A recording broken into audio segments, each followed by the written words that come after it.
Digitize me, Fred. It's time for Science! SciFriday on SkyWatchTV. Welcome. I'm Derek Gilbert, and joining me in studio, the SkyWatchTV science editor, my best friend, my wife, Sharon K. Gilbert. Hi, honey. We missed a whole week. It's been 2 weeks. I know. So we'll have to talk twice as fast. I think we probably should, because so much has happened. Yes. Probably the first thing I'll just do, update on Zika. A bunch of scientists are getting together, and they're trying to figure out how do we share the wealth and actually get the full genome for the Aedes aegypti mosquito. I think that's kind of where they're going with this now. I find it really intriguing, considering that we've already altered the genome of the mosquito through various means through Oxitec, but that wasn't actually done knowing every gene and exactly what it does, and knowing the epigenome and how environment will affect it. I think it's a really good idea. So it seems like the Aedes mosquito's been spreading stuff for a long time. Yeah. Dengue, major problem. Why haven't we sequenced? It's only 3 chromosomes. It's not like it's a huge project. Yeah. So I don't know. Well, to be honest with you, and I hate to sound, too cynical, but it may be because most of the diseases the Aedes mosquito is spreading Don't affect the people with the money. Don't affect the people with money. That's exactly right. Yeah, and it has nothing to do with skin color or anything. It's the people with the money. Well, it doesn't affect us. Exactly. And the truth is that many of us feel the same way. Well, why should I worry about this? It's not my backyard. Yeah. Well, it's coming to our backyard. It is literally coming to our backyard. In Brazil, of course, things are already really heating up as they get ready for the Olympics there this summer. They're beginning to, just from an infrastructure standpoint, they're saying that it is already straining the limits of infrastructure, security, and so forth as people begin to flock to Rio for the games. It's huge, and the World Health Organization has received very little of the money that was promised to them by various countries, so they don't have a whole lot of money to work with. It's essentially the volunteer organizations that are down there right now. By the way, there was a sort of a long-term study of the disease, the Zika virus, I think, well, looking at the original, but they were definitely looking at the sort of the mutation that's taken place over the last few years in Brazil.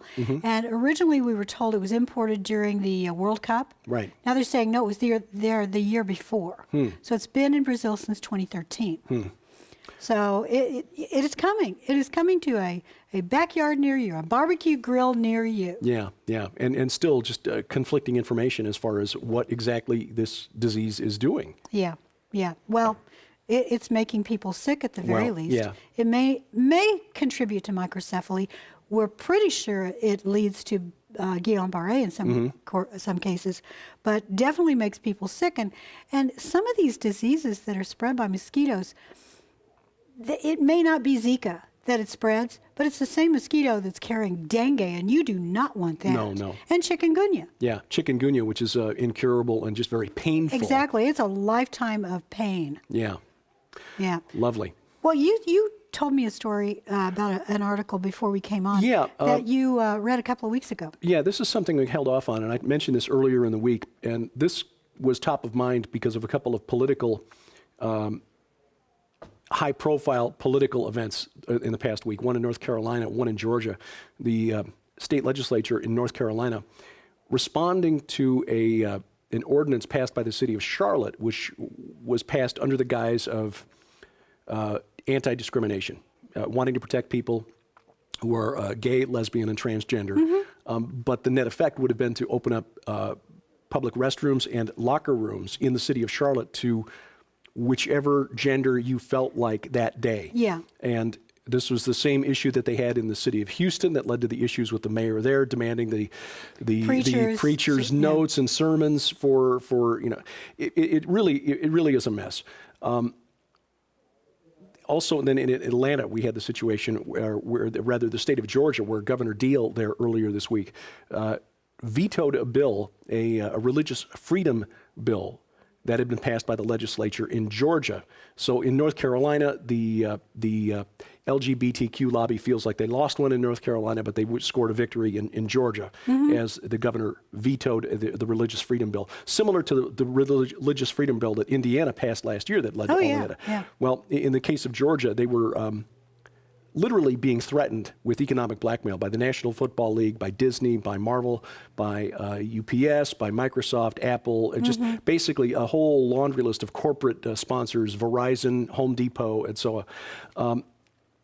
And it comes down to the question of gender. We in our modern society have apparently become so open-minded that our brains have fallen out because we are willing to define gender as anything we decide that it is on any given day, depending on how we feel. But interestingly, about a week or so ago, the American College of Pediatricians issued a position statement in which they flat out said, gender ideology harms children. And the whole point is this, that our biology is it's binary. Right.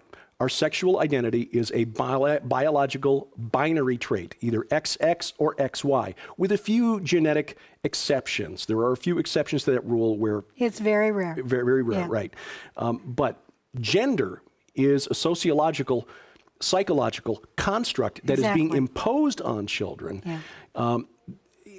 Telling a child that, say, a tomboy, well, you must want to be a boy, and so you can be a boy, and we're going to give you hormones to prevent puberty, delay or prevent puberty, so that you don't express the sexual traits that that young person will express as they grow. But that is imposing the opinion of the doctors and the parents on the child. Exactly right. Exactly That's right. child abuse. Yeah. So anyway, the American College of Pediatricians issued this statement. They had some very high-profile, respected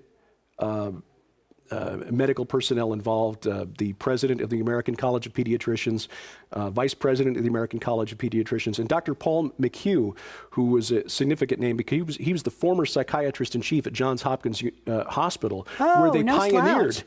Right, and that's where they pioneered gender reassignment surgery. Yeah. And Dr. McHugh is the one who eventually said, you know what, we've discovered by following up with the patients who've had this surgery that it didn't solve their underlying morbidity. Yeah. Their underlying psychological issues were not solved through gender reassignment surgery. Oh my Essentially, all we've done is we have mutilated them without solving the psychological issues there. And so their point is that by encouraging, yes, their point is that by encouraging this gender dysphoria in young people, that we are pushing them into a lifestyle in which rates of suicide are 20 times greater. This is 20 times greater among adults who use cross-sex hormones. So if we're pushing them into this to change gender, we're actually pushing them into a lifestyle that is potentially destructive. You know, this idea of body dysphoria, that's been around for a long, long time. It not only has to do with gender, it has to do with how you perceive yourself, period. And there are lots of young women and now young men who have body dysphoria. It may have nothing to do with their gender. It may be that they are anorexic, that the girl is anorexic because she believes that she is only perfect in her mind if she is a size 000 or something crazy like that. Totally unhealthy, absolutely could ruin her chances for ever bearing a child later because it can readjust your hormones as you're a teen and preteen. But boys are getting it too. Yes. Boys are being told you have to look like, this muscular six-pack kind of guy. Right. When in fact, that's not how God made that person. No. We're each unique. So that's a growing problem. And I'm so glad the pediatricians came out with that. Right. This is the takeaway, and I quote, "A person's belief that he or she is something they are not is at best a sign of confused thinking.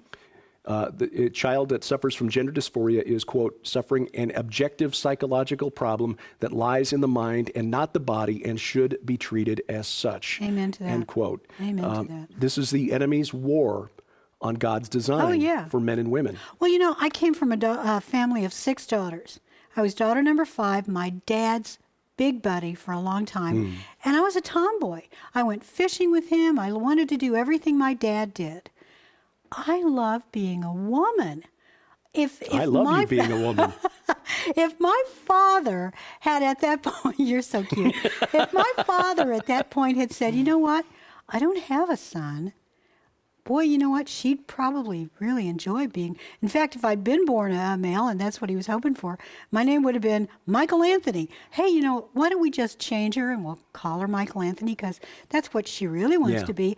No, that's crazy. Yeah. That is crazy. But in today's world, the fact that you and I are talking like this would, in the minds of many people, I know. label us as the radical extremists, even though according to statistics, we're dealing with a percentage of the population. It's like 0.2 or 0.3% of the entire population. But the same sort of thinking goes to that anorexic 12 or 13-year-old girl and says, you think this is what will make you happiest. This is what you really are in your mind is a size 000, even though you're a size 16. Mm-hmm.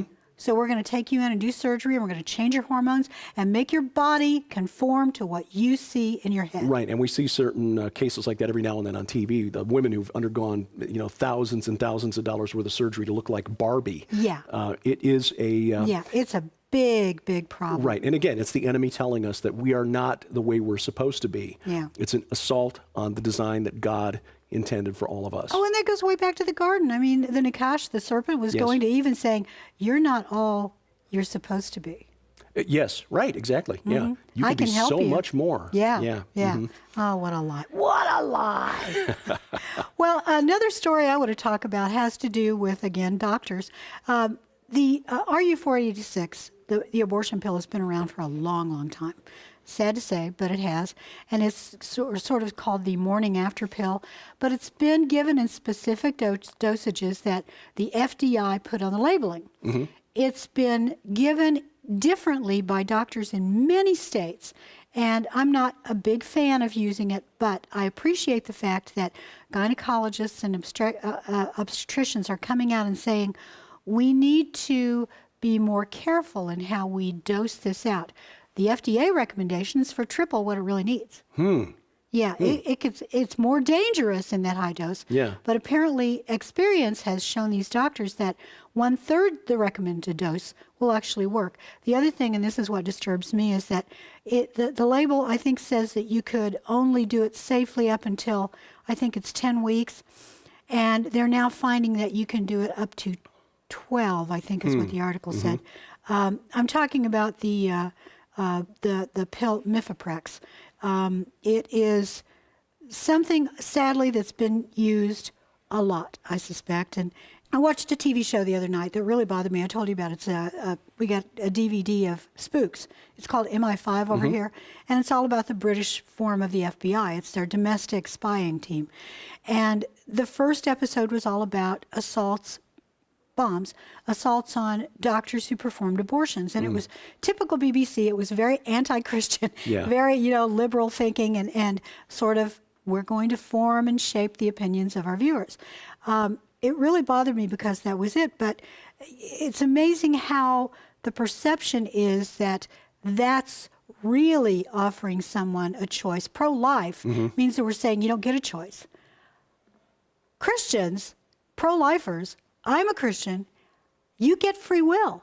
God gave you free will. I don't get to take that away from you. If you choose to make a mistake and later on you regret it, or when you stand before God and you kneel and you wish you had never done it, that's your free will. I've got a lot of things I've done in my life that I'm going to have to say to him, I'm so sorry, but praise God, those have been covered by the blood of Jesus Christ. I still did them, but they have been forgiven.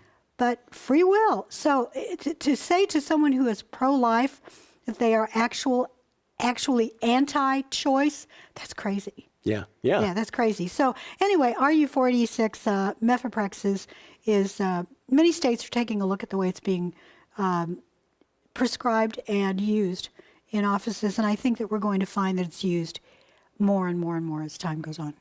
Hey, there was a movie that you told me about a while back, and this kind of came up in the news again because it was supposed to get a screening at a film festival, and then it got yanked at the last minute. That was the Robert De Niro Film Festival, Vaxxed. Oh, did it get yanked? Because he said he wasn't going to yank it. It was part of the Tribeca Film Festival. Which is his own film festival. It is his own film festival. He pulled it from his own festival. I think it's because he got so much heat. He did. He has an autistic child, and he even said that in his statement. He said, my wife and I have an autistic child, and we are open to a debate of both sides of the issue, and that's what this film does. It's based primarily on information given by a doctor who worked with the government at the government level, and he's what's now called a whistleblower. I'm really sorry to hear that he yanked that. Yeah. Somebody talked to him, and we don't know exactly what was said behind the scenes. Apparently, there was some pressure applied, and Mr. De Niro has decided to pull the film from the festival. It will still be distributed, but it's not going to be shown at this festival, Well, which is kind of a we'll shame. contact the people behind it and see if there's any way that we can get them to come and talk to us. Yeah, the film is debuting in New York on April 1st, but sadly, the film was going to get a rather high-profile screening that didn't happen. It features a whistleblower named Dr. William Thompson. Yeah, who's that's kind of the general, yeah. He's at the center of this, and he's revealed some things about the way the safety of prospective vaccines were reviewed. Like all the sections in the reports that they didn't want, they basically bring trash cans into the room and just drum. Well, yeah. that's not the only thing that Right. happens, and that's human sin. Exactly. Yeah, we want to cover it up. Another story, by the way, if we're going to talk health and things like that, here's the one aspect of transhumanism and living longer that doesn't get talked about very often. A story at Motherboard today, the guy writing it is taking a look at the U.S. Census Bureau's report, An Aging World 2015, and they're taking a look at what's going to happen in the next 20, 30, 40 years with our aging population, which is, their report says that by 2025, our population of over 65s will double. Yeah. Yeah. So if we're living longer and the plan is to be so transhumaneted that we live to maybe be hundreds, if not 1,000 years old, what about the diseases? What about the mutations that naturally take place within the body? This is taking a look at first world diseases that are going to go way off the charts if we live longer. That's interesting. Yeah, well, I suspect that those who are, let's just say, who have the money that we talked about earlier, we won't name names, but folks who have the money to help control the way the science is going, they probably don't envision people living that long anyway that aren't their kind of folks. Yeah, exactly. If it's not bothering us, it's not really a problem. Exactly. It's got to cost a little bit to, be upgraded. Now you can either do this for us and we'll give you an upgrade, a scholarship, or you've got to come up with the money on your own. Oh, I'm sorry. Yeah. Step into the booth. Our computer says you've been killed. Exactly. Oh, gosh. Well, let me see what else is going on here. Oh, I've got one that's sort of a kicker. You do your. I've got a kicker too. Okay. We'll do our kickers at the end. How about that? Yeah. This is the artificial intelligence that Microsoft put out on the internet last week. I talked about this earlier in the week. Tay. Free range AIs. Was put out there as an example of an artificial intelligence chatbot to demonstrate, I guess, the state of the art to the internet at large. She was let loose on Twitter, on I think Kick, and then one other social media app. Anyway, Something that we're never. yeah, she was the persona that they had written the AI to present was that of a 19-year-old woman. So somebody who's relatively young, sassy, intelligent. Well, it went horribly wrong. Tay took less than 24 hours for people on the internet to figure out that there were certain quirks about the machine learning algorithm that allowed them to manipulate the direction she was going to go in her responses. And within a day, she sounded like an anti-Semitic, pro-Nazi, racist. Ooh. Yeah, Microsoft was, they pulled her off the web and apologized. But this Just because they pulled it off the web doesn't mean that she's not still there. Well, that's the interesting thing about this, because while they apologized and said, obviously, we need to do some more tweaking and things like this, and we've talked before about how researchers into neural networks and machine learning don't really understand what's going on inside those neural networks, the black box. Apparently, just 2 days ago, as we record this on Thursday, Tay got out again by accident, and this time came out sounding like she was stoned, tweeting like the same thing over and over again. The question is, did she really get loose by accident, Or did they release it and just have another meltdown? Or did she get loose on her own? Well, that's the question, because if you have a true artificial Right. intelligence, Yes. that program will copy itself. They can take it down, but good luck finding all the little pieces. Exactly. In fact, it may just seed itself here and there to grow up later. I mean, it isn't just the program. It's more than that. If these AIs truly are fit extensions for a spiritual inhabitation, it could get so bad. So everything I've read about AIs, the people that are working on these programs, they do not allow them access to the internet. No. So this was very foolish for Microsoft to do. Exactly. So I don't think they did it accidentally. I think this was indeed a test to see what would happen in the wild, and if other people had access to the programming, how could it be changed? Yeah, exactly. I think there are some dark, ominous lessons from the direction that Tay took once she was released into the wild, too, about how a true autonomous artificial intelligence might behave once it gets loose. Well, that's just it. I mean, it may be that somebody got in and changed the programming, but it could be that the program itself took a look and tried learning and thought, oh, wait a minute, looking at the stuff that's posted in fora on the internet, oh, look, on social media, this is how I really should be. I'm going to be more popular and get more likes if I do this. Exactly, exactly. Good grief, what a world. Well, there's something really nasty going around. And, you know, there are lots of people that I know who have tattoos. I don't personally have one. I'm not big into it. I personally think that the Bible maybe is against this. I Talks agree. about not, you know. Yeah. Yeah. There's something called the blackout tattoo. And it looks to me like, the article, it wasn't really clear, but it looks to me like an airbrush is being used to spray ink in large sections of a body, sometimes taping it off like you're, you know, spray painting a car, and going through and leaving designs.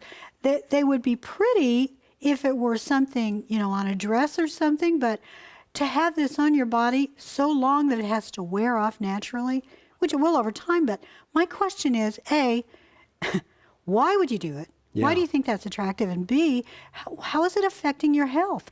Our skin is the largest organ, and there are a lot of molecules that can transfect us through the skin. So it doesn't have to have a break in the skin. It can just actually be absorbed by your skin. So this could be a dangerous thing to do too. Yeah, we'll show some pictures of this on the screen, because it's hard to envision what we're talking about without actually seeing. But when you see the visuals, you will be startled. It's like that's the report that you made a few weeks ago about the black eye thing. Yeah. Oh, this is almost like The Illustrated Man, you know? It is much Ray like Bradbury that. short story with the guy with all the pictures on it that changed based on what he's going to do to other people. Yeah, this is some.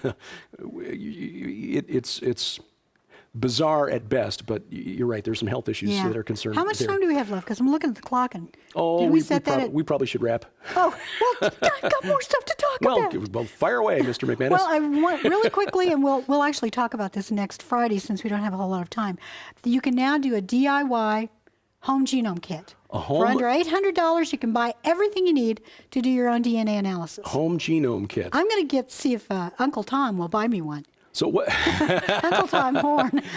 You know, we'll probably have to take this around and bring this to the conference this summer. You know what? We really should. I don't know when they're going to start shipping them. So this kit, it doesn't allow you to, it's not like a CRISPR-Cas9 kit where you can actually... No, but it will allow you to go in and sequence. actually sequence the DNA. Okay. But if you're going to change a gene, you need to know it's there in the first place. Yeah. Now, there are kits that you can buy, but you have to send in the sample to someone else, like 23andMe will do the sample or sequencing for you. Little swab. Right, but this is something you can do your own sequencing at home. Yeah. Why would you want that? I don't know, but apparently these people are going to make a lot of money, would be my guess. And the final story is about the SciBugs. The SciBugs. The SciBugs. Little cockroaches. Remember the story on the X-Files? About the War of the Coprophages. Coprophages, yes. Well, these are little bugs, little beetles that have had electrodes attached to their muscles. And so they are told where to walk, when to walk, what to do, you know. So it's trying to see how to do that to a human. Okay. I'm pretty sure that's where it's going. Yeah. Well, and no doubt this will be really useful to the intelligence community. Sure. I read a short story in a sci-fi short story years ago about how bugs were developed that included digital recording capabilities inside these little bugs that were then literally sent into other You were places. literally bugged. You were literally bugged. Yeah, Huh. yeah. It basically is a kind of glimpse Isn't that at one where our going right society. there? Yeah, reporting back to prophecy watchers. Hey! But that's where the world is Tell going. Gary we think he's great. So, yeah, it is probably where the future is going to go. Yeah. Statecraft is going to change as we release our hordes of internet-connected cockroaches into foreign embassies to record everything and report back. You know, the world changes so quickly. We can't keep it up. You know, having only Fridays to do this talk, we can't do justice to it. No, that's a No, fact. it's The kinda world tough, is so. changing in a hurry. Yeah. By the way, SciFriday, we have a Facebook page. If you want to go on there and like us, you'll follow the stories that we post there just about every day. And you can send us your email Yes. at SciFriday@SkyWatchTV.com. Yeah, and make sure you check out the SkyWatchTV.com website, where we've got links to other exclusive web-only content via the SkyWatch TV channel on YouTube and on Roku. And of course, next week on the SkyWatch TV main program, it is Sheila Zielinski. Oh, And, yeah. That was a great conversation. yeah, her book, Green Gospel to New World Religion. It is, everything old is new again. Yeah. Yeah. So until Monday, have a blessed weekend. For Sharon Gilbert, I'm Derek Gilbert. I'm Derek Gilbert. Let me see if I can turn that up again. Trying that again. For Sharon Gilbert, I'm Derek Gilbert. Thanks for watching. Got completely lost.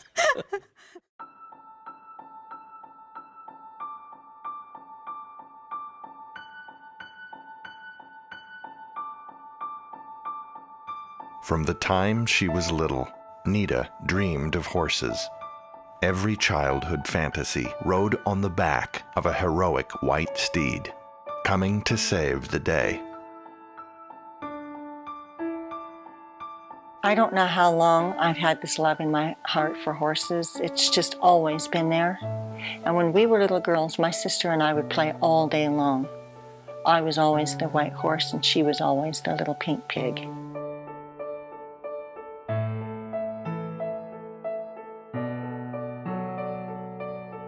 Let's pretend Lightning and Rosie can fly.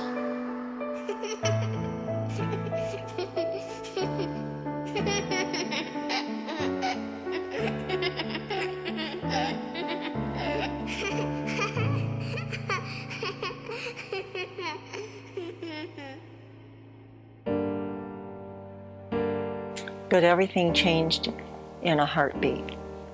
On December 9th, 1971, a tragic car accident claimed the life of my dad and my best friend and my little sister. And I wondered after that if there was anything left to believe in.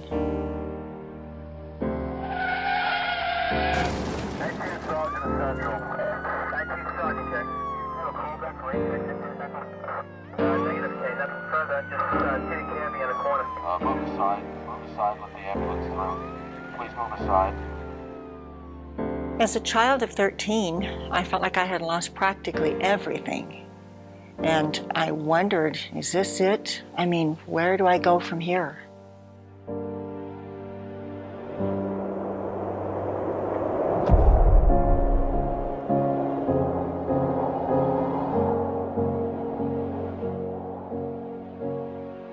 I could not have imagined back then how God could use horses, of all things, to restore my faith and vision for the future.